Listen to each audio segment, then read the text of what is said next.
It was a historic outing for the Indian women's team in their one-off test in Mumbai as they registered their first ever test win against Australia. India looked on the course of a win, but after bundling out the Aussies cheaply in the first innings, but Australia fought back on the back of the Hila McGrath's innings. But it wasn't enough for Harmanpreet Kaur's women, who clinched the game rather easily.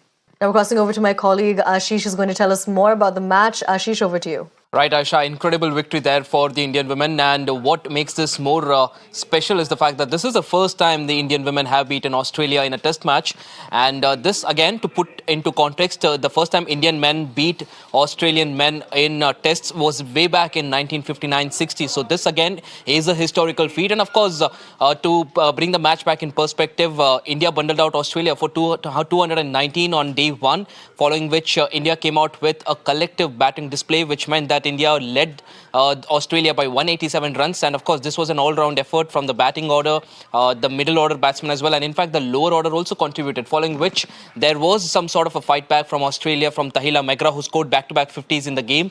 But this just wasn't enough. India, of course, went ahead on day 4 and chased it down in Mumbai, which means that India will, of course, now be claiming that the first test win against Australia, and this is one for the record books as far as Indian women's cricket is concerned.